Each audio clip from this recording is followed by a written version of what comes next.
We are now recording, and I'm going to turn it over to the lovely and talented Julie Pryde.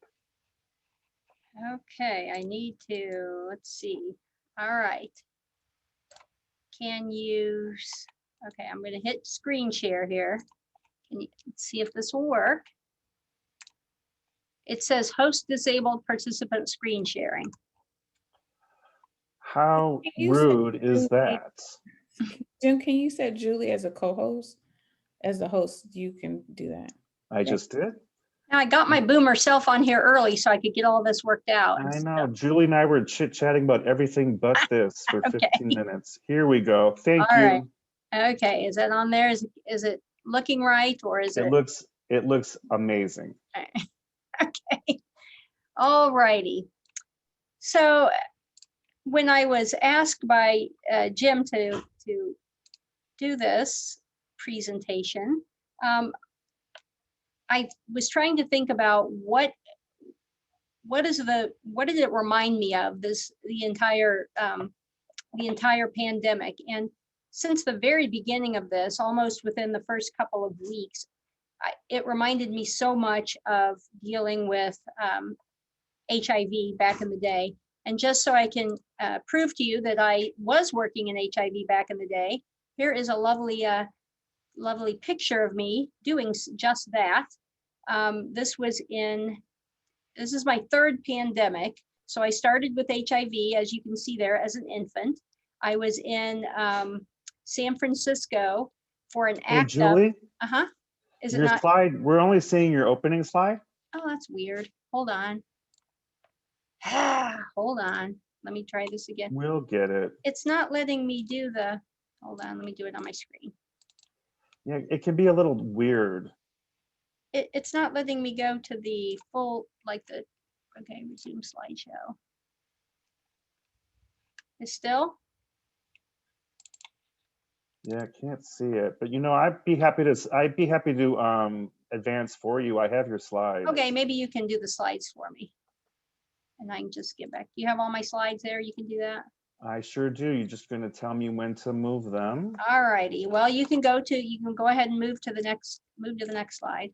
Okay, let me just give me a second to get them up here. Apologies. Let's see.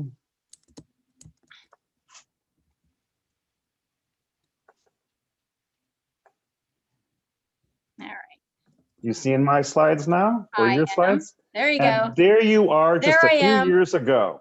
Yep, that was a few years ago. That was. So I started working in HIV. I'll just tell you my background because it is a little odd. I worked as an advertising artist. And when HIV hit, I kept hearing the horror stories mostly, and this kind of lets you know how old I am, but of people not being taken care of. They were not getting their food trays in the hospital. People were, just being ridiculous with their misinformation. And I still remember the day, and so do my coworkers. I just said, that is so stupid. I can work with people with AIDS. I mean, so all you have to do is read about it and know that you're not at risk by doing that. And long story short, I quit working in advertising. I went to the U of I became a social worker, and the rest is history. At the time, the only place in downstate Illinois to work with HIV, in Champaign-Urbana, was at the health department. They were just starting to do that. And it was back in 1985. I moved here in 88. This looks like, I think it was like around 1990. I was out at the maybe second or so social work and AIDS conference. And while I was there, I went to San Francisco where they were having the International AIDS conference.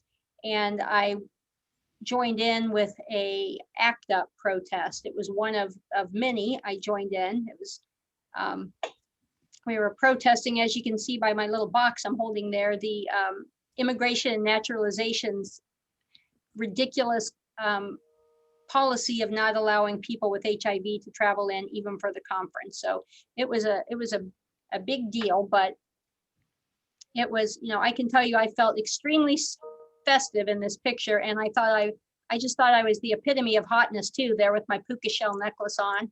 I thought I was all that. I've got my mullet. I've got my puka shell necklace that I probably picked up, you know, in San Francisco.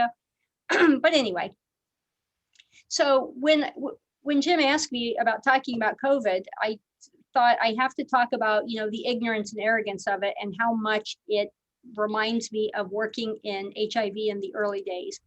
Because at the time, you know, back in the 80s, I would have told you that there was no more ignorance than the Reagan administration, but then the Trump administration got COVID and clearly said, hold my beer, we can do you one better, because we are going to politicize everything from the virus to mask wearing to basic public health mitigation strategies.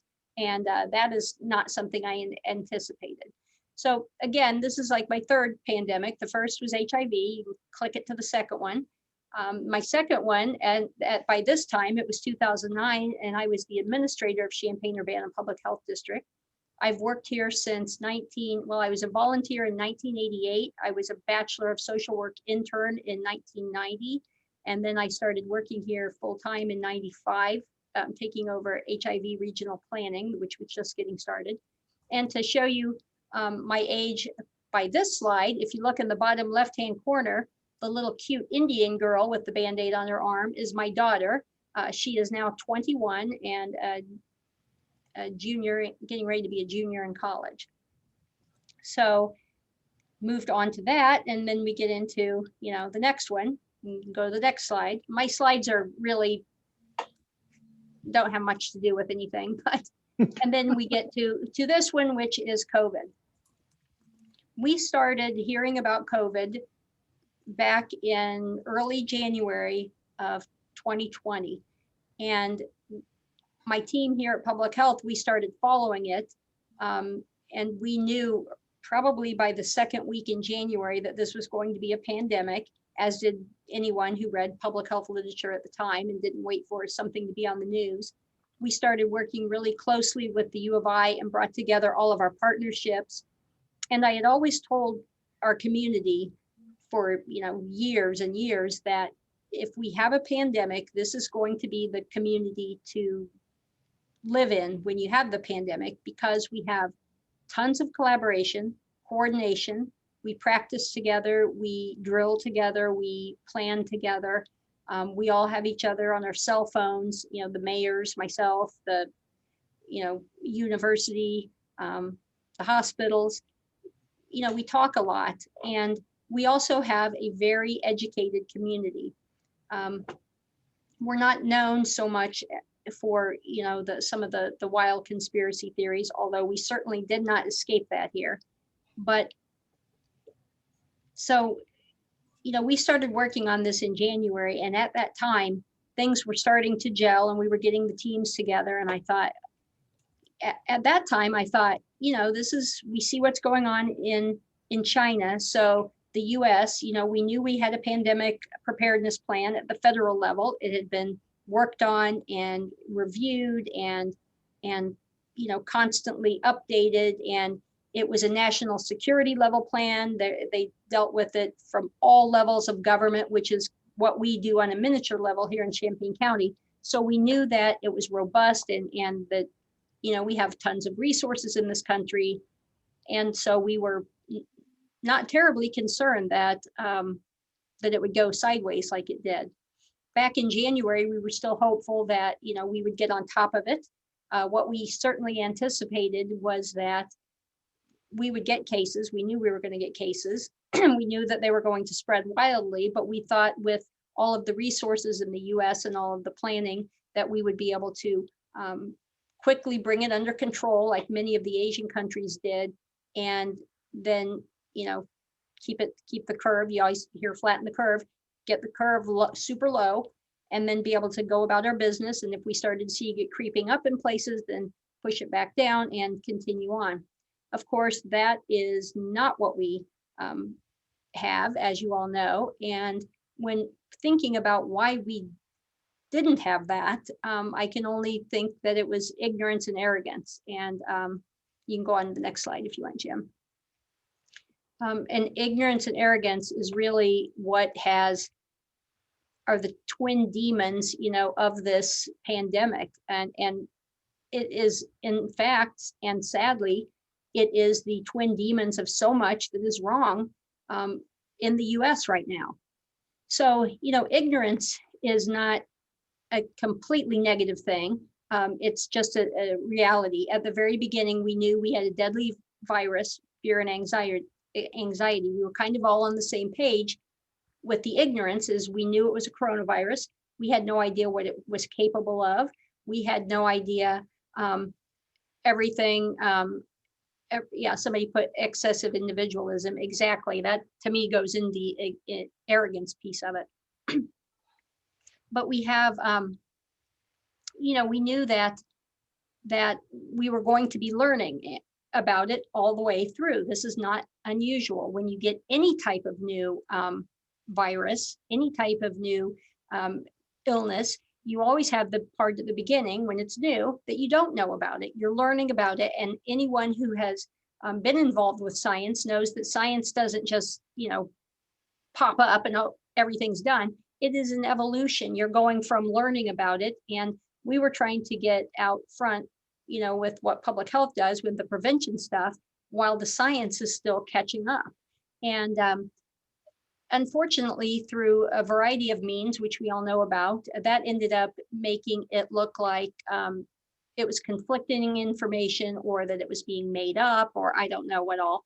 But people who don't understand just the basic way science works really felt compelled to fill in their knowledge gap with conspiracies, and with usually conspiracies against public health and against the medical field, and etc. So we had that initial, ignorance, which is, again, no, that's just how it is. We all had it. And then we had basically information overload. That's as the science is catching up, and we're starting to get information out, and it's going out all over, the country, but it's not a unified message. So that was something that was very, very challenging, because, one part of the country may be doing one thing and the other part of the country another, and it can even be down to county level, as we saw, in many places, even in Illinois. Then we got into the part of ignorance that can be prevented, and that unfortunately wasn't prevented. And that is what I'm talking about, where people are filling in what they don't know, or what they don't want to believe, with magical thinking. God knows we had this during HIV too. There was a lot of that going back. Anyone who is as old as I am remembers back at the beginning of HIV, there was tons of magical thinking, most going on in the gay male community, because that is who was being the most impacted. And it's not an uncommon thing, but this magical thinking with COVID just was fueled by something that we didn't have to deal with in the early days of HIV, and that was the internet. The internet made it so that like-minded wingnuts basically could cluster together and create new organisms that were very, very destructive to reality, and they spread that information. And it started with something as simple as masking. Once we had rallies all over the state for people not wanting to wear masks. They were actually going out, infecting themselves to say that they didn't want to wear a mask. And some of the magical thinking came in by saying, well, you're going to get a bacterial infection from breathing your own breath. That's, somebody came up with that one on their own, and it took hold.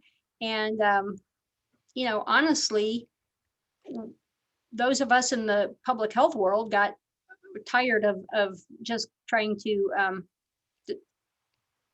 relieve people of these delusions, and we just had to keep going. In Champaign, one of the things that I did clear back in January was to reach out to the public long before it was ever announced it was a pandemic, and say, this is likely going to happen. This is what we need to do. And the number one thing you have to do right now is start getting your information from trusted resources. Lots of people did. And we said, you know, we're going to be a trusted resource. The Illinois Department of Public Health is going to be a trusted resource. The CDC is a trusted resource. World Health Organization is a trusted resource. And then it's as if some people focused all of their energy into trying to find anything that was conflicting, and then it tried to exploit that. Which again, if they understood that that's the science, the understanding of things like this evolves, they wouldn't have been doing that.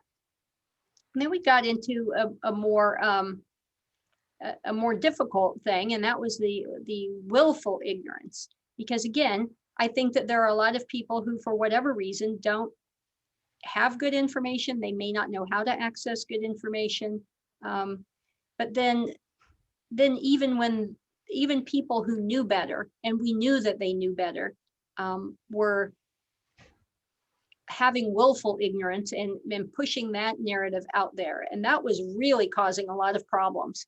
And that was everyone from the president on down. You know, the president was all too happy to zip in there and take advantage of science to save his life when he was infected, and also, you know, secretly get the vaccine. The people who were, and that's one of the things that I find is especially disgusting, is that we had people out there that had a large sphere of influence that could have really, really saved a ton of lives. But instead of doing that, they were pushing political agendas.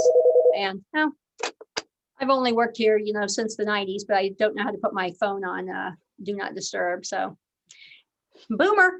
But instead of doing that, you know, they were basically saying one thing and doing another. They were taking advantage. You know, we have numerous examples of people who are publicly saying negative things about the vaccines and yet privately getting them, and not allowing others to have the benefit of, you know, the knowledge that they were getting it. And there were so many things like that, just so many missteps that can only be associated with ignorance, that have just cost so many lives. It's hard for me to grasp how many people have died during this pandemic and how many needlessly died during this pandemic.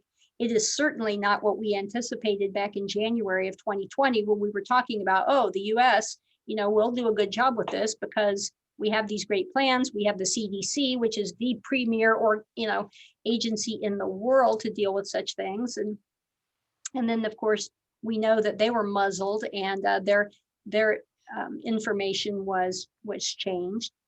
And then the last thing is the delusional beliefs. And I think that I guess I've already covered those basically, but you know, that started out early on with the masks, and then this is not a real virus. This is, if I heard this once, I've heard it 1,000 times. It's just the flu. It's no different than the flu. Well, it's so different than the flu.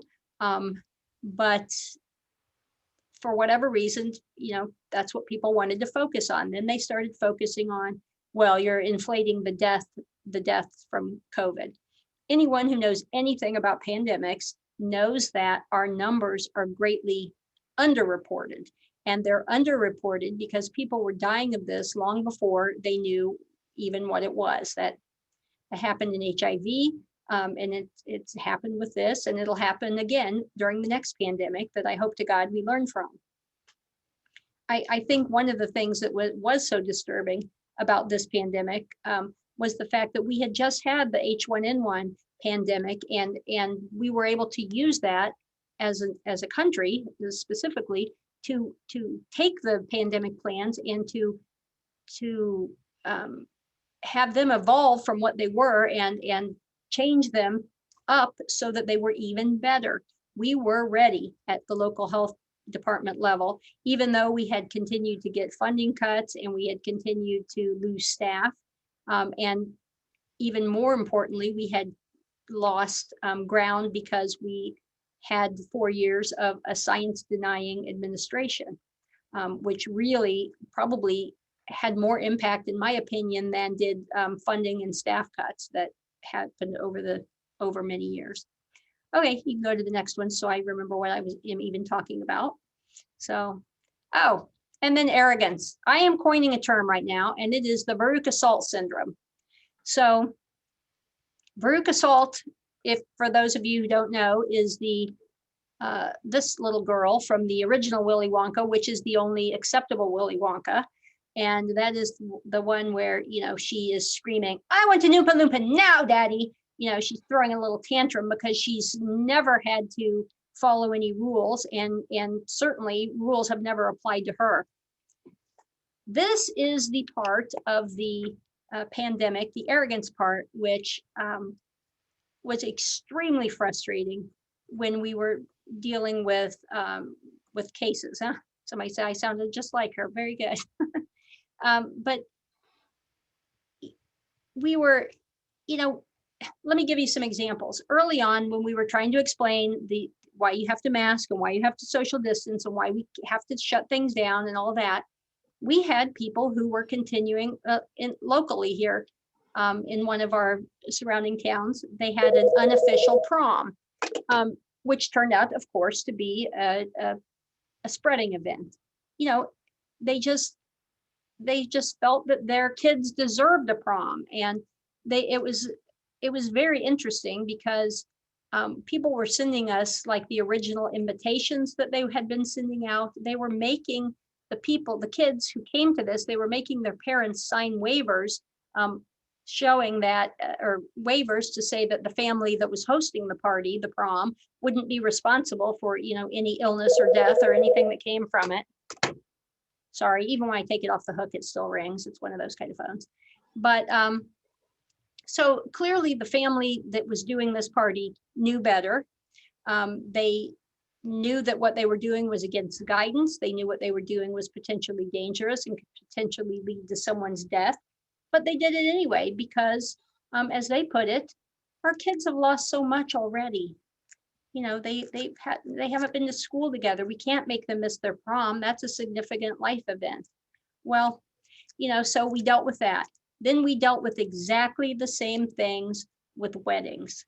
Weddings turned out to be a real problem for us down here. They led to so many major outbreaks. And it was the same thing. It was like, well, we understand we're not supposed to do this, but it's our wedding. We have put down deposits. My daughter is, this and that. I had zero empathy for that because I also had a daughter. My oldest daughter was married during the pandemic, and thankfully she was not acting like Baruch assault, and she understood, even though I told her clear back in February and her wedding was in September. I told her in February, you're gonna probably have to reschedule your wedding. She didn't do that, but she did eventually get to where it was a tiny wedding with just my family or her family, the groom's family, 2 separate tables. That was it. And guess what? They're no less married. Was it the wedding she wanted? No. Did it kill anyone? No. And that was very important.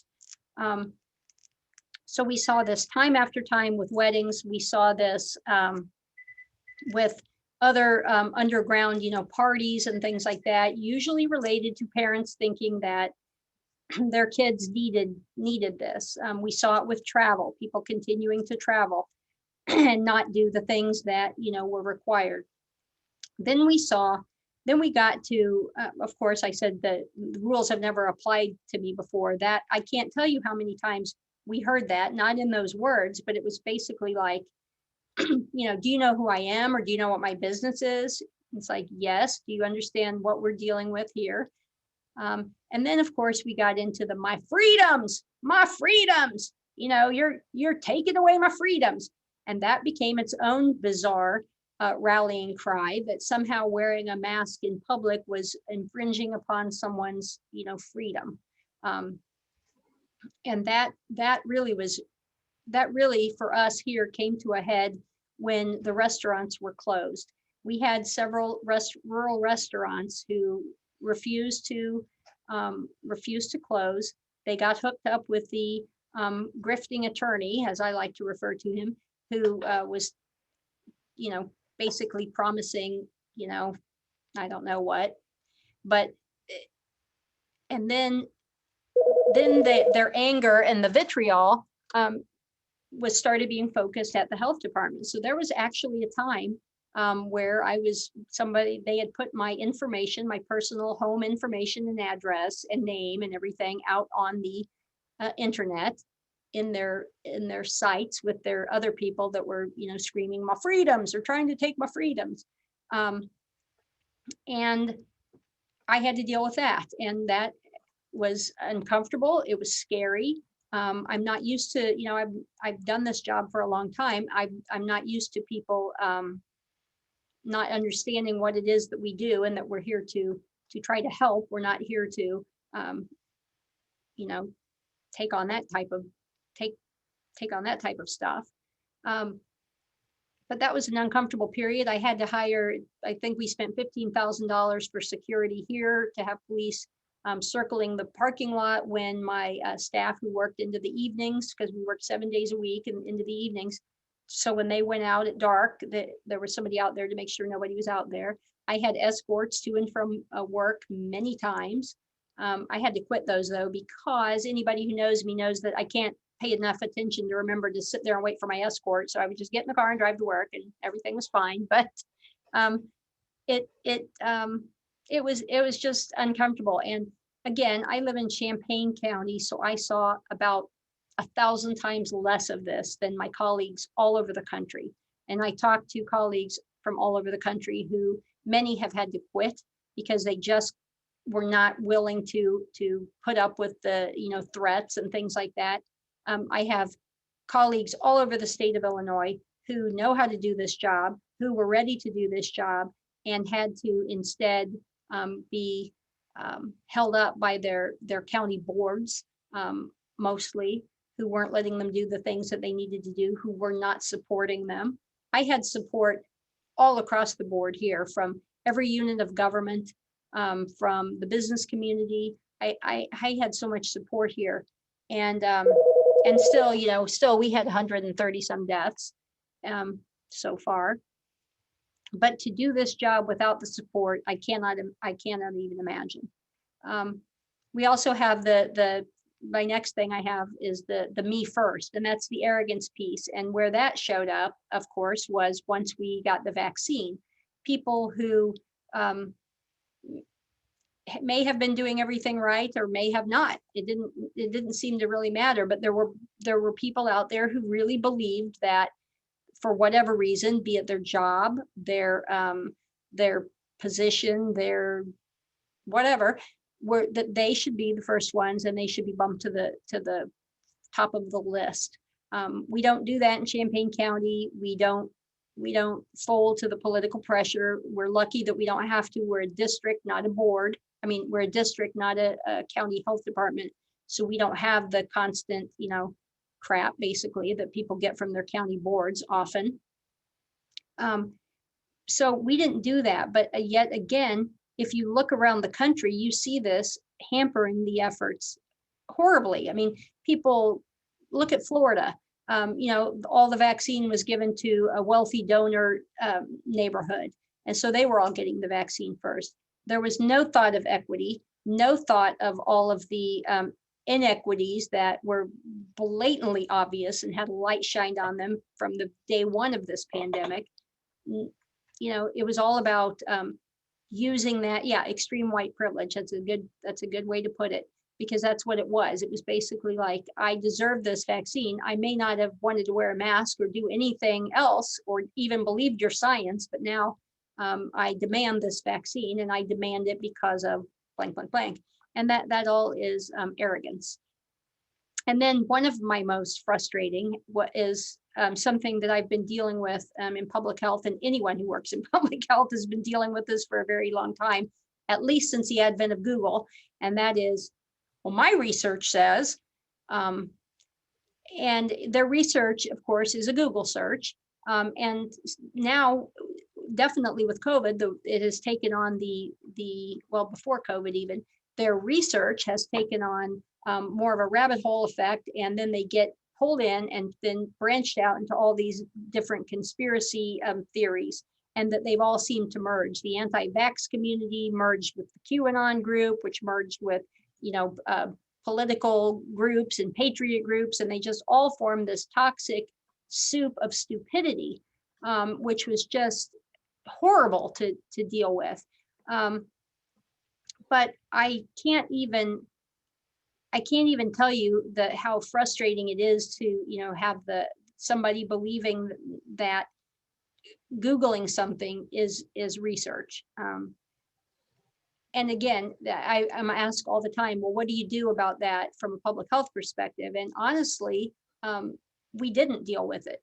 We mostly just went around that, because there are plenty of people who want the vaccine. There are plenty of people who, wanted correct information, that we just kept putting it out there and putting it out there and putting it out there, and not giving oxygen to these conspiracy theories that were just everywhere.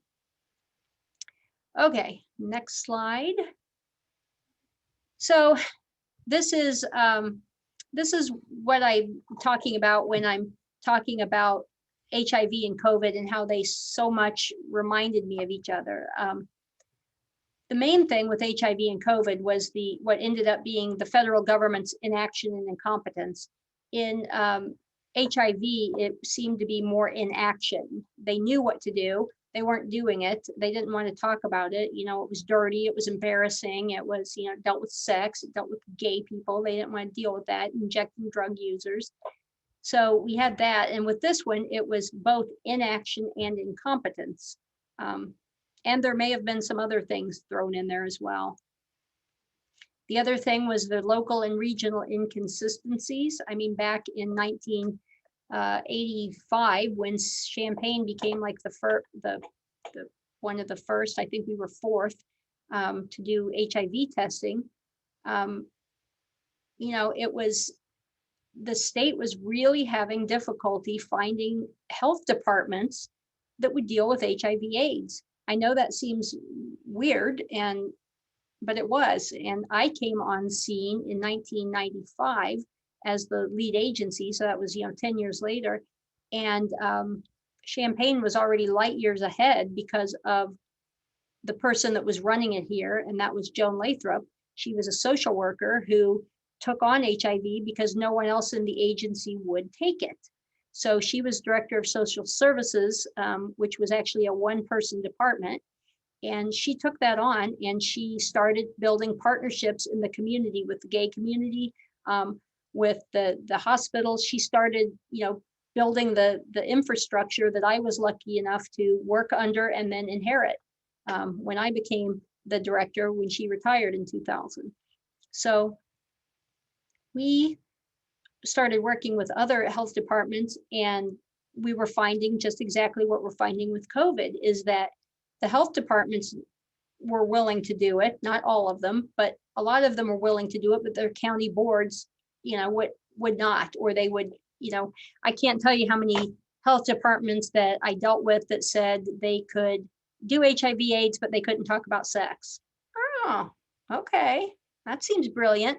Or they could talk about HIV, but they could not talk about homosexuality, and they could not give out condoms, but they would put out brochures. So there was all of that, and it took a long and that was 10 years, more than 10 years into the HIV pandemic. So there was zero excuse for that level of ignorance and arrogance, but there it was, and it caused just as many problems as the local and regional inconsistencies are causing with COVID. We didn't see that, of course, in H1N1 because that was a flu and that was not controversial and it wasn't as deadly, and we just zipped along with that one. HIV and COVID, both the funding lag and due to years of neglect. And what I'm talking about there is health departments especially most of them do not have fund balances. We do not have savings accounts, to fall back on so that we can immediately get going. We're a little different in Champaign because we do have that. That's something that I fought for decades, because we always said there's going to be a pandemic or there's going to be some emergency where we're going to need to get started way before the state is able to get funding to us. Because it just, those wheels take a while to get going. They just do. We did not have that so much with H1N1. That happened a lot. The funding happened a lot faster, but with HIV, certainly it took a long time, and there was no infrastructure there to deal with HIV. One of my earliest jobs, for those of you, I don't know who are around, but Jeff Rinderly or Jeff Kemp and I would go around the state talking, teaching basic sex education to health departments staff, because it may have been they were working in WIC or they were working in some other department, and all of a sudden now they were put into working in HIV, and a lot of them had a real difficult time with that. So that was just one example of the infrastructure wasn't there. But with COVID, the infrastructure wasn't there in just basic bodies, basic, positions. We had, during H1N1, I had 22 nurses. When we started with COVID, I had 10. And although I had more staff, it's always, dependent on what kind of funding is out there. And we just didn't have it. And we're one of the health departments that fared better. So when you don't fund important things like state laboratories, you don't fund state public health departments, you don't fund positions for epidemiologists, you don't fund local health departments consistently. It's kind of, public health departments are sort of like school funding. It's all over the place, only in this case, it's by county, not by, school district. But you can't just have a pandemic and then say, oh, well, we're going to start doing, whatever, testing, tracing, all the things that we have to do, data analysis, when you don't have that. And then you saw the issues that we had because of lack of laboratory capacity and lack of federal SNS things that we would need for doing the testing, stuff like that. And then, of course, the other thing that I talked about is that both HIV and COVID really exposed and amplified the inequities. We knew they were out there. Those of us working in public health, certainly working in HIV, we've seen them. They've been there. We made some little bit of change that helped, but then we don't. Then it just gets pushed back under the rug, and we don't pay attention to it. But we saw these inequities in the jobs that people worked. They were more exposed. Poor people were more exposed. People of color were more exposed.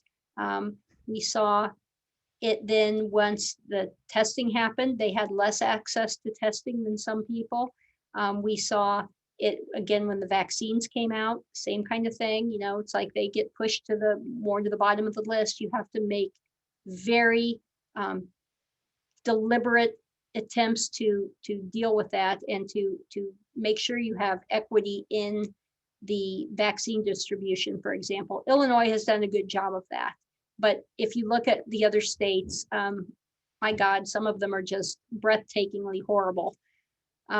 We have the stigma, the same thing with the stigma. We found that a lot in the communities that were working in the meat packing plants, for example.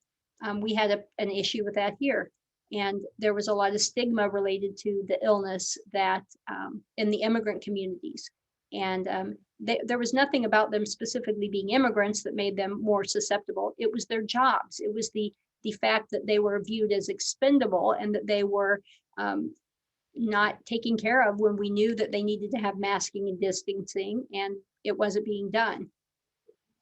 And then, of course, inequity in response. And again, we've seen that all over the country.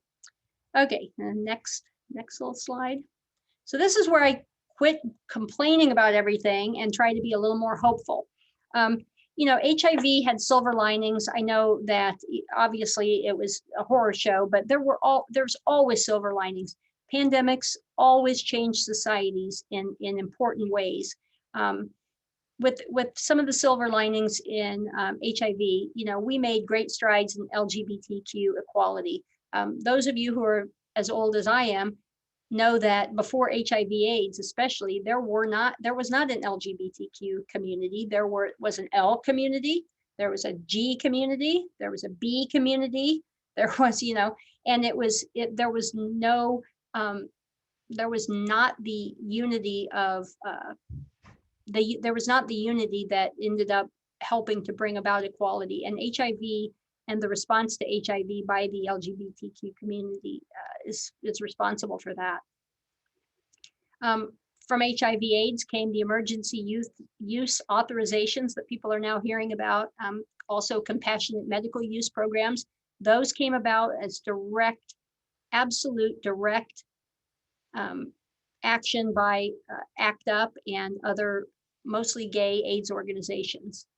Since HIV, there has been a leap forward, just a huge leap forward in discovery of new antiviral drugs. Many medical advances came out of HIV AIDS. There were serious attempts to start addressing inequality in healthcare, and some did come to fruition, including the Affordable Care Act, which, again, if it had been the original Affordable Care Act and not the watered down version, that would have been a lot better. We also started seeing a real shift in looking at the social determinants of health, because you could look at something like HIV and see that as we move forward, as we moved through that, and we started getting all these advances and drugs and things, there was no equity in that at all. And it took a ton of work to make sure that people were being taken care of. It also helped to highlight the One Health approach. And the One Health approach, for those of you who don't know what that is that you have human health, animal health, and environmental health, and they are absolutely completely linked to each other, and you cannot have one without the other, and you cannot just take care of people in the United States, for example. We are one world, and we have one world, we have one health. And that really helped to highlight that. I think HIV, and seeing that you can't just deal with wealthy people getting it taken care of, and that's going to magically make the problem go away. So now I've yammered too long, but go to the next slide if you would, Jim, because this is why I'm so excited about this group, because where we go, what are the silver linings for COVID-19? That is yet to be determined, but there will be things that happen, and it's going to be, what are we going to put up with? What are we going to continue to accept? What are we going to demand gets changed? And that's where I was hoping that some of you would pop on and unmute yourself and tell me some of the things, so that I can, write these down and talk to others about that as well. So what have you seen through COVID-19 that we are simply not going to put up with anymore? So either it's things that I have on my board over there, you can't see it, but I have a big whiteboard, and it says post-pandemic keep. I have a keep column and I have a fix column. And so far in my keep column, I just have a few things written down. The community navigator, expanding community navigators and health workers, continue our business partnerships, outreach through our disability community here. And then I have got quite a few things on the fix side, but I'm interested in what you all have to say. What are we going to fix? Julie, thank you so much for a great, provocative, and insightful talk. So please put up your hands. We have about 7 minutes, so if you can everyone keep their comments brief, so we can fill up Julie's chalkboard. Lurie, why don't you go ahead? I think somebody has to unmute her. I think you need to. Do I need to unmute Lurie? Lori, now unmute Hello, her. yes. There you go.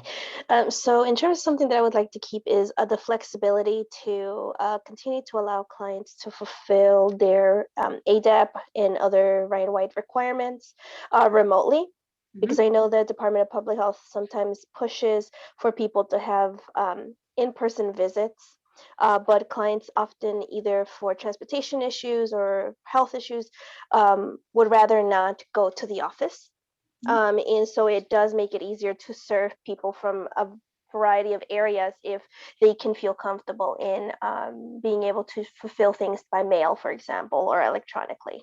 Yep, and that's not just ADAP, that is a lot of programs. And again, we've proven that we can do things differently. We can do things differently. We can do it quickly differently, and we can adapt. We can adapt to people. We can start seeing people in their own environments, and working with that. If we can do it during a pandemic, we can do it post-pandemic. So thank you. That was a great one. And Jimmy, go ahead. One thing for me is the work from home accommodations that have been occurring. There's a lot of people who have different disabilities and stuff that were not allowed work from home accommodations. And now we've seen that it's something that almost every organization can do. So I'm hoping that's something we continue to use at least as an accessibility accommodation. And that's great. And one of the things we've done here, obviously we haven't been working from home, but what we did when the schools closed, which last March, we just said, if you have kids, bring them here. We'll find them a place. We have a huge building. We'll get them. They can all be in their own little cubby areas and use our Wi-Fi and do their school here. The parents, it has helped so much. The parents don't have to worry about daycare. They don't have to worry about what their kids are doing, and are their kids doing homework, and then they can eat lunch with them. That's a simple thing. Why didn't we think of that before? I don't know why. Because crisis forces us to change, which is a good thing. Thanks for that, Jimmy. And I'll look for other hands. But while other hands may be coming or getting ready to be raised, something I would like us all to think about is both basic science literacy and research literacy. So we definitely saw, I think one thing that's great is we've seen a lot of people become very interested and hearing about, research terms and scientific terms that most people don't necessarily think about. But there's also been a lot of misinformation and misunderstanding. So I think kind of having an ongoing way to engage people around science and how science evolves, it's not a linear thing. There are going to be conflicting things that we say because what we learn today will be changed by science in 2 months. And then research literacy, it's interesting how many folks, I think could really benefit from how clinical trials work and the process, like to develop a vaccine. There was a lot of concern, and I think justifiably so, hearing about Operation Warp Speed and this vaccine that's going to be developed really, really fast. And that kind of nomenclature is really problematic when you actually think about the decades of work that went into creating platforms for that vaccine. And then the way the vaccine studies were designed so that they could be done quickly. That's all about like research literacy and science literacy. And that's something that I wish we would invest in more and spend more time talking about with folks. Yeah, literacy in basic things that you should have learned by middle school. If people had read history, there's no mystery about what happens during a pandemic. It's not, some people acted like I was psychic. It's like, there's nothing, we know what's going to happen because we know what already has happened in the past.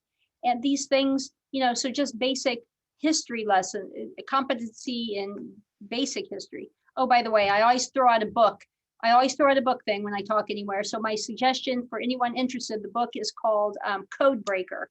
And it's about Jennifer Doudna's work. She was a Nobel Prize winner. And it's about her work on CRISPR and the gene edit. Yeah, somebody said great book. It is a great book. It's just fascinating.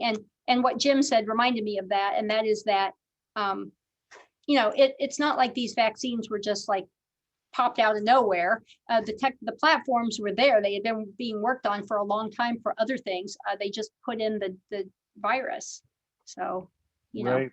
And I think it's really cool in terms of the silver linings. A lot of this work that got us ready for COVID was done by our friends in the HIV sciences. Mm-hmm. So HIV vaccinologists and HIV prevention researchers have been, we're creating the messenger RNA platform for years and tinkering with it and trying to figure out how to deploy it for HIV. So, and had done lots of testing. We were able to really capitalize.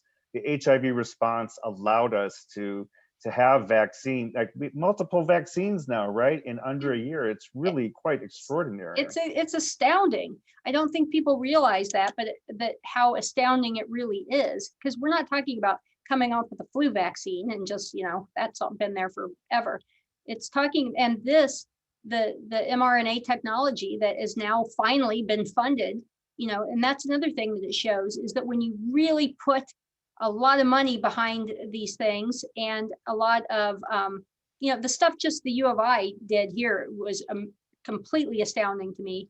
They came up with a whole new way of doing testing. But when you have a crisis, it forces things. It forces more partnerships and more collaborations. And the funding that was put out there, we see that you can literally make scientific leaps when you have that. There's no damn reason we have to wait for a crisis to do this. We do not have to wait for a crisis to do this. We can take this for other issues and apply it. And that is a really excellent way to close out what I think has been an excellent webinar. So Julie, thank you so much. And I think I would love to see you run for office if you still have it. Oh, hell no. Right, you could never be the straight shooter that you are, right? That will never happen. You know But how people have skeletons in their closets? Mine are out dancing around. There's no. That's so true. I forget about all the elephants, but I just so appreciate your brilliance and your straightforwardness. So thank you, folks. Shanette has dropped in the link for evaluation. Remember, you do need to fill that out if you want to get a CE. And I also popped in, I'm going to pop it in again. Julie, there was a really great article in a local paper a year ago, kind of following a day in the life of Julie Pryde, which involves a lot of coffee and buying donuts for people and staying away from donuts. So it's very impressive that you bought donuts and did not share or did not feel tempted. So check that out. It's it's another great insight into the person that Julie is.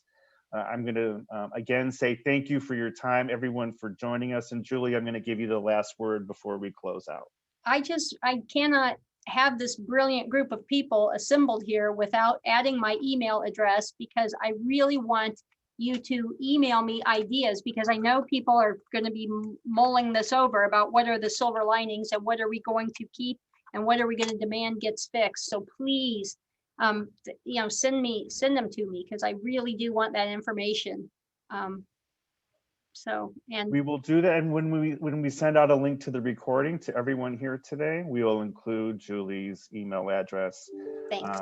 Should your be inspired and come up with lots of ideas that you weren't able to share today. So with that said, again, thank you all so much. And I hope to see many of you for our April 5th program. Thanks again. Have a wonderful day. Thank you all. Bye-bye.